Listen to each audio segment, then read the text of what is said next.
So let me ask you this. Have you ever wondered if sharing a bank account with your adult child is a good idea?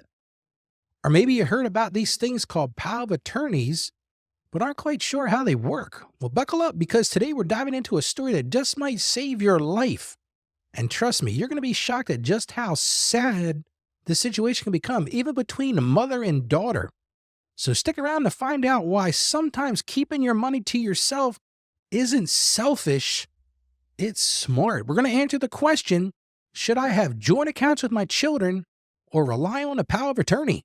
Well, let's start by taking a quick look back at yesterday's show. Yesterday, we talked about how to budget for those furry friends, those lovable money pits we call pets. And listen, I have pets, so I'm not being funny about that.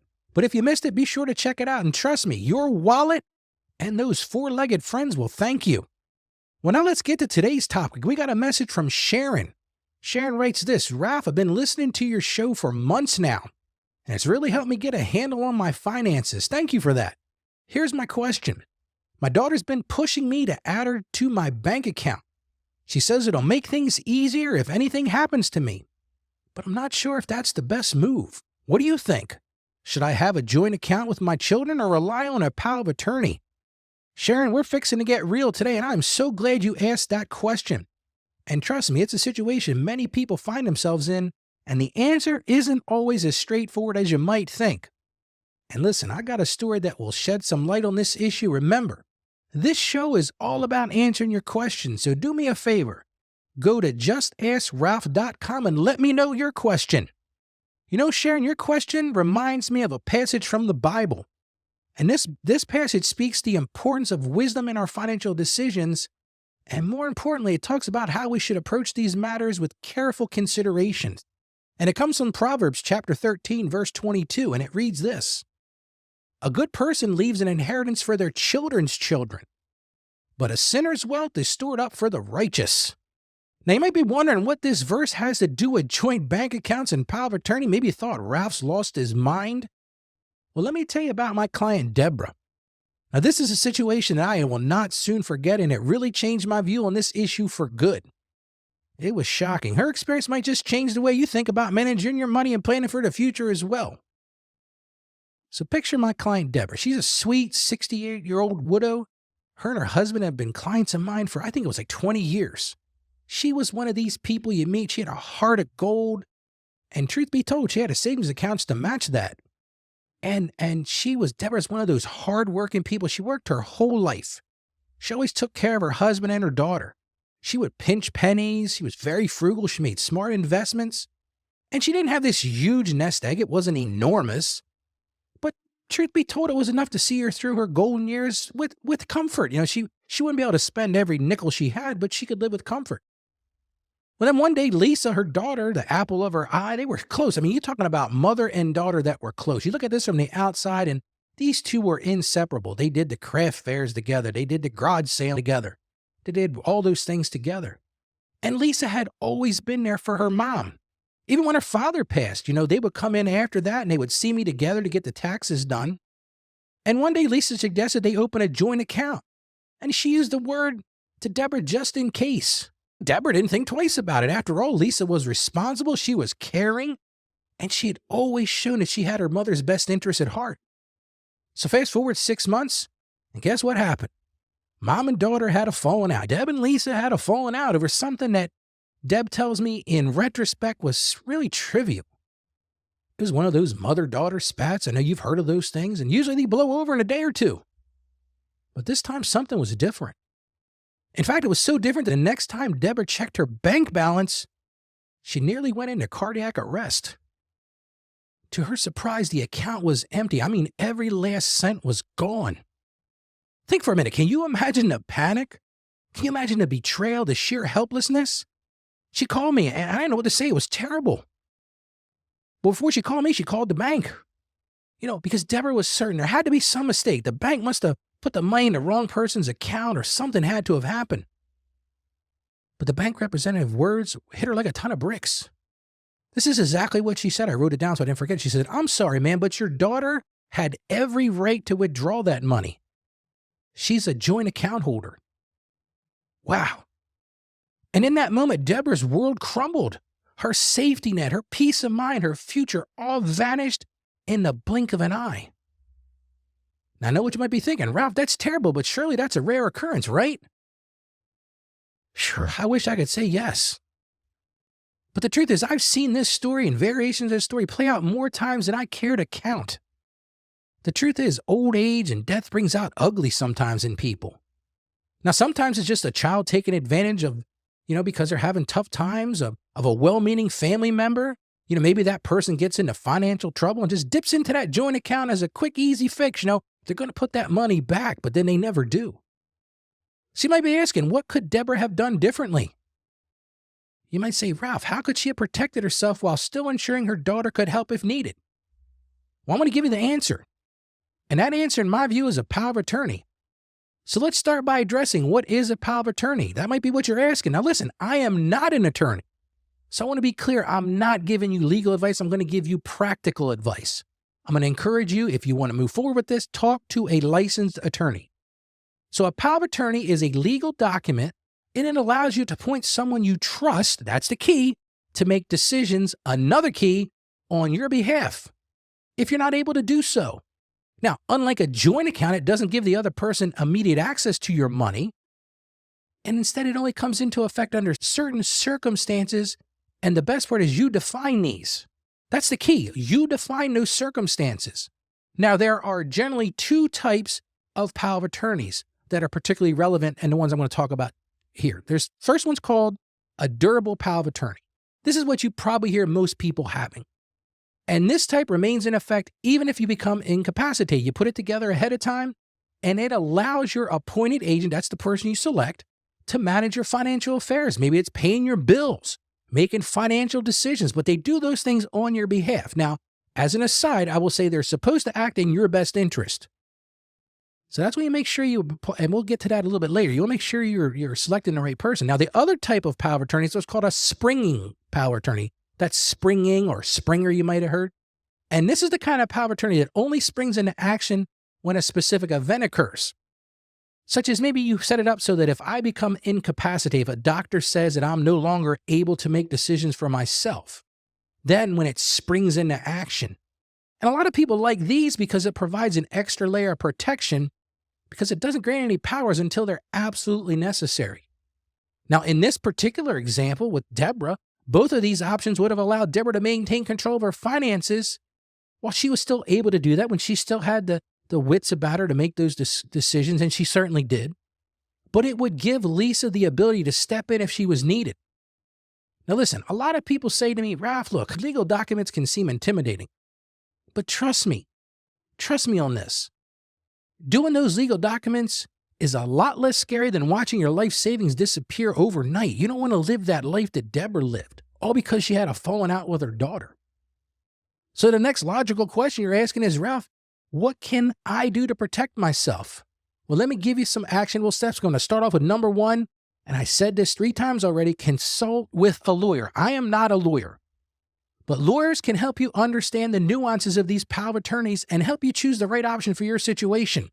Now, I did an interview with my attorney several months ago, and I'm going to put a link in the show notes. You go back and re-listen to that because Kevin and I went through all the nuances of the different documents you should have, and I'm going to strongly encourage you to go back and listen to it. Like I said, I'll put a link to it in the show notes. The second thing, and this one is critical, meet with the attorney, consult with that attorney, but the second thing you've got to do is you've got to choose that agent wisely. This has got to be somebody that you trust implicitly. This is somebody that needs to have a good head for finances and who's going to respect your wishes. Now, let me tell you about a situation that happened in my own family. My wife had a cousin named Johnny, and Johnny had set up his legal documents so that when something happened to him, his power of attorney, it wasn't a power of attorney at this point, it was an executor because he already passed away. He had certain things that he wanted to get done, certain ways he wanted his assets to be distributed. Well, guess what? Johnny selected the wrong person. And it got crazy because none of Johnny's wishes were taken into account. I'm not going to get into the details. It's not the place to do it. But that's why I say you've got to choose that agent wisely. In Johnny's case, he had particular things that he wanted to have done. I mean, there was even discussion about he had a place He was cremated, which is what he wanted, but he actually had a vault for his ashes, and his ashes actually sat on someone's mantle for months because they wouldn't read the document that said what he wanted to have done. And he had particular assets that he didn't want shared with certain people, but they didn't pay attention to it. So again, number 2, choose your agents wisely. And just as Johnny did, my wife's cousin Johnny, you got to be specific. You got to clearly outline what powers you're granting under what circumstances and when they come into effect. This is why you need to work with an attorney who understands estate planning documents. You got to be specific and you got to be clear about it. Number 4, a lot of people forget about this, and that's you've got to review and update these things regularly, because guess what? Life changes. You get married, you get divorced, you become a widower, you add a child, you add a grandchild. It is critical that you review it annually and make any changes once major life events happen. Again, I did an episode about this, estate planning mistakes, a few months ago, and I'm going to put a link to that episode in the show notes. I want to encourage you to go listen to it, because I really broke down the things where this breaks.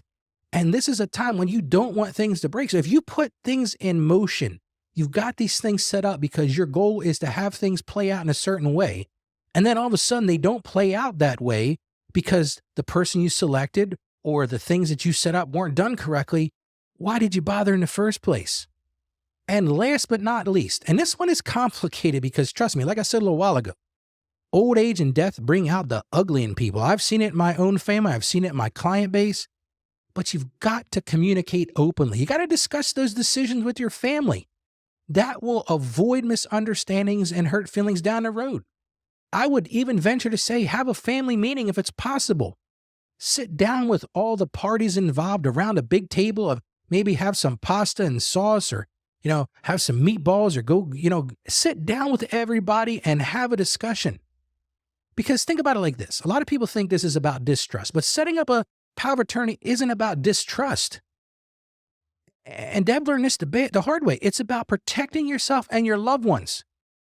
But more importantly than that, it's about ensuring your wishes are respected no matter what happens.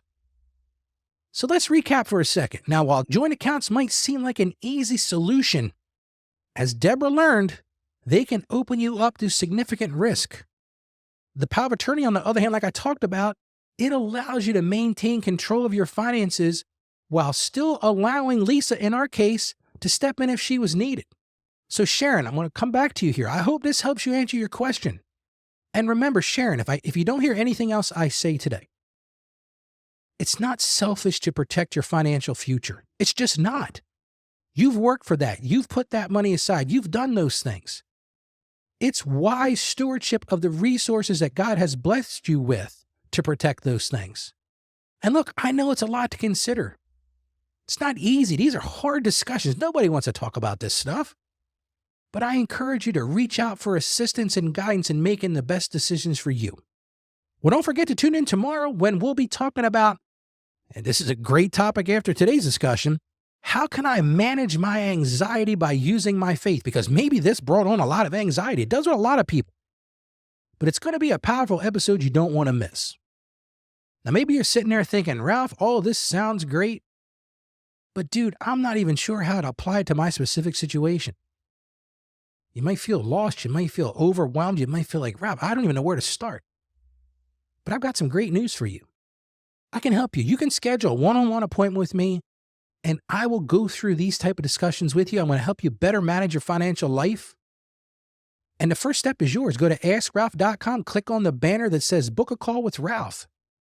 Now, I do charge a $150 consultation fee, but I'm going to work with you to improve your finances. Maybe you have business finance issues. Maybe you're looking for somebody to help you grow your business. I will help you achieve all of your financial goals.